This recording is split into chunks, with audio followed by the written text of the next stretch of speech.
viewers. So if you've got a big two-handed sword, like a great sword or something similar, how the hell do you carry it around? Well, 16th century Highlanders carried it in a scabbard slung over their back. And this is often derided as a silly thing to do. So why did they do it? Was it silly? And is there perhaps a way of doing it that's not silly? So first of all, why did they carry their two-handed swords scabbarded on their back in the first place? Well, that actually makes a lot of sense given the military context in which these things were used.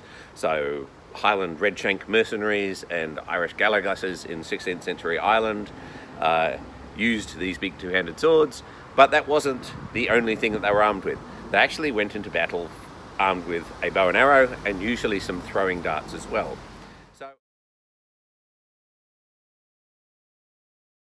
So at long range, I would have my bow and arrow, I would shoot my arrows off. One source says they were only issued with 6 of the things. So they weren't there to keep firing sustained volleys. That was just something to soften up your opponent at long range. As you got a little bit closer, you would then start throwing your darts. Now the darts weren't simple throwing spears, they were actually helped along their way with a sort of a leather thong that acted like a woomera or an atlatl for a little bit of extra range.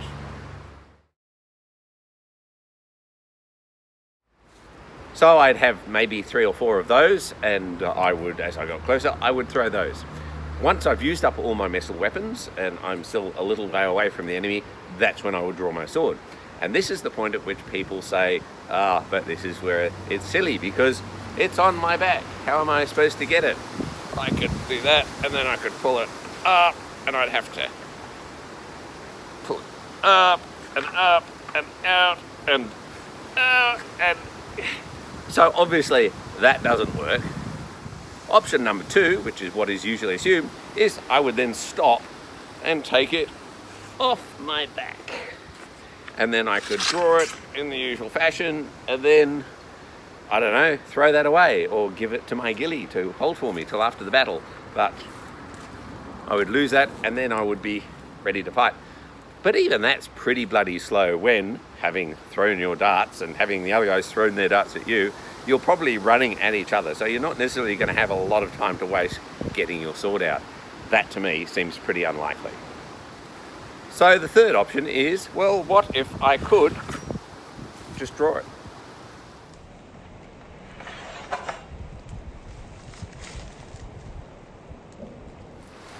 So you're asking, how the hell did I do that? Well, I did it because this scabbard, as you can see, is perfectly filled in and normal there. And filled in and normal there, but only up till there. Okay, so the top 3/4 of it is actually open. So in order to draw it, all I've got to do is pull the sword up about yay far, and then the rest can just slip out the side and be ready for action. So I don't need to pull the thing all the way out of the scabbard. I only need to lift it about that much, and then the thing is ready to go. Now, this concept I thought of maybe 20-25 years ago. It's based on a thing called a drop-in scabbard, which is something that you find on some sort of early dirks. And I thought, you know, you could do that with a two-handed sword. So I made one, and then it broke, and then I've made another one recently. There is very little archaeological evidence on how these things were carried anyway, and absolutely none to support this theory. There are a tiny handful of two-handed swords that have scabbards or remnants of scabbards associated with them, and no evidence one way or the other as to whether or not what is left in the way of scabbard was the original way in which it was carried into battle, or it was just something that somebody made at a later date just to keep the sword rust free. But if I can think of it, and it works, then it's certainly plausible that somebody in the past whose life depended on getting their sword out as quickly as possible would have thought of it too. So I think it's a pretty reasonable and plausible option. It also explains a couple of things about both the sword and the depictions of the scabbards that we see. So first of all, in order for this to be viable, the sword needs to be securely in the scabbard. Okay, the bottom half, the bottom 8 inches or so, that's fine, that's in there, but it also needs to be secured at the top. And Highland two-handed swords have these long langets universally. That's not a thing that you see on other two-handed swords. You certainly don't see in any contemporary English ones. This is a fairly specific Highland design function. And it serves a purpose. It holds the sword in securely. It's not going to move. I would have to lift it several inches up to go free those langets, so it's not accidentally going to bounce out of the scabbard. And langets are generally there for scabbarding purposes, so it kind of explains that bit of design. The other thing is that the noble savage depiction of the scabbard on the back, it looks like the scabbard is covered in something furry.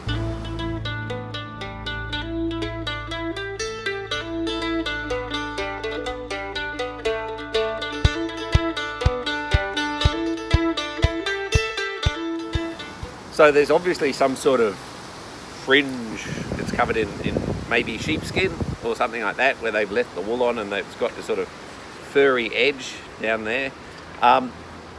Why would you do that? Well, of course, one of the main reasons to have a scabbard is that it protects the sword from the weather.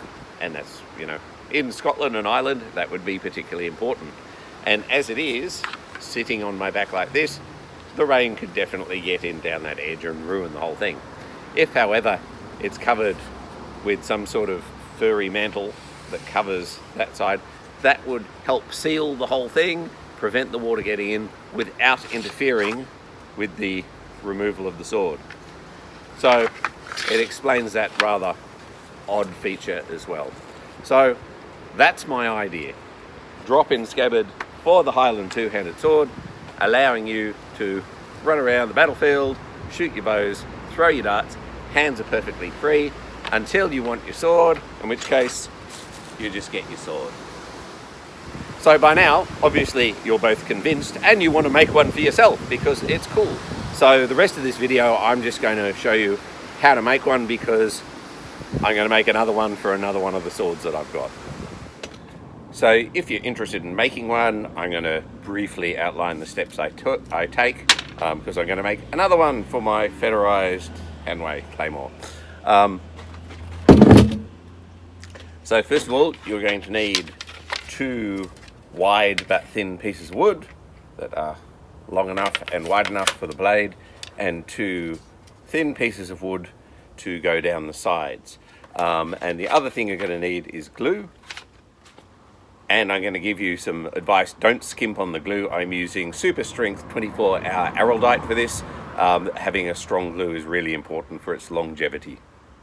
Then what you're going to do is glue the thin bits along the side in the slightly tapering shape of your blade, and maybe 20 centimeters or so up the other side, and a little bit at the bottom just to sort of the end of the scabbard to seal it in.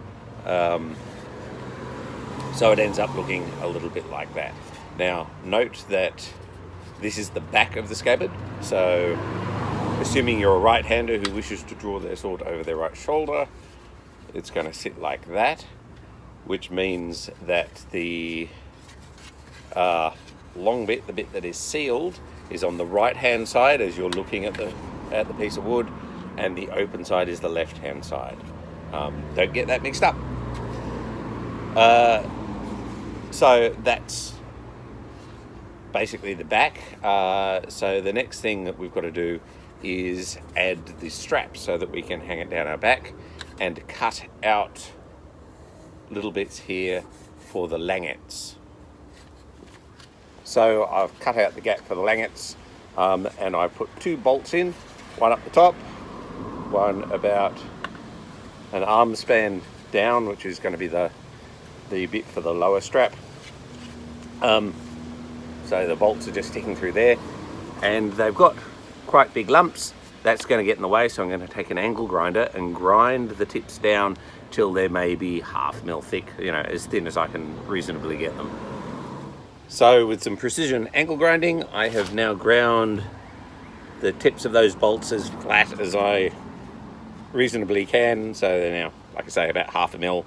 Still strong enough to do the job, but they're not going to get in the way of the sword sliding inside the scabbard. So the next thing I'm going to do is grind off the excess wood on this side where it's supposed to be tapering down towards a point. You could use a plane or a spoke shave or a jigsaw to remove excess wood or whatever. Personally, I'm going to go with a belt sander.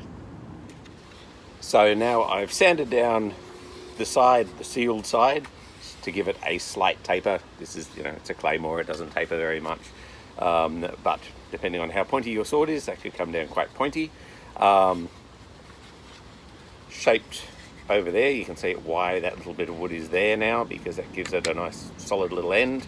And I haven't shaped all the way up to the end yet. You'll see why in a little bit, but I have done the bit that has the close-in bit there. So that is the back of the scabbard, more or less done as far as I'm going to do it now. So the next step is to get another bit of flat wood and glue it on top. I'll just go get it. So this is going to be the top of the scabbard. I'm going to glue it on top like that. And the trick is that I'm going to use the edge of this to go flush with the edge of that and come up to there, which gives me a nice straight line for later shaving this off. That's why I haven't done it now, because I'm actually going to use the edge of this as my guide rather than do it by hand, which is just harder. So anyway, so that's going to take another 24 hours to dry, so we will continue tomorrow. So that's the back, and that is the front now glued on, and I'm now going to trim it down so that it is flush with the scabbard shape on the back. So out with the jigsaw and the belt sander again. So that is now flush on both sides. So the next thing to do is to cut out the gap for the langet on the other side, and then I'm just going to sand down the corners of what, because it's essentially a box at this point. I'm going to sand them down just to round them off and make sure they're nice and smooth. So there is the basic scabbard finished. It's now all sanded and nice, and I've cut the langet holes out of there and shaped the top a little bit just to conform with the sword. So now, when I get my sword, hopefully it'll fit. So let's give it a go. Ha! Look at that, just like that. So now, really all I've got to do is stain it, and or cover it with something, and attach some belt straps there and there to make a shoulder sling. And if you're wondering why this is slightly off kilter, why is it slightly asymmetrical, it's because this sword, being a sparring sword, I have a sort of leather tip on it which makes it somewhat wider than normal, and so this needs to be extra wide in order for me to put the sword in and have the tip. So that bit of wood there that spaces the two things is extra wide. It's about 9 mil, I think, from memory, and that means if it's extra wide that way, it's extra wide that way. So there's a bit of extra wood there that is not strictly necessary for a thinner sword. So that's why it's slightly asymmetrical. It's just because I want to get a tipped sword into it. So there it is, it's finished. So I've given it a stain, I've bolted a belt onto the back, and cut the belt short so that they don't dig into my back. So now I should be able to stick it on my back, and it should be nice and secure and not fall out no matter what I do, and yet I should be able to draw the sword quickly and easily. So there you have it. That is how you make a drop-in scabbard for not a Claymore. It certainly works. Whether it's what they did, we don't really know, but it seems to be, to me, to be a sensible option. I may at some point get some sheepskin and try and reproduce the furry fringe version and see if that helps to seal off the edges. If I get around to doing it, I will report back. But anyway, hope you enjoyed that.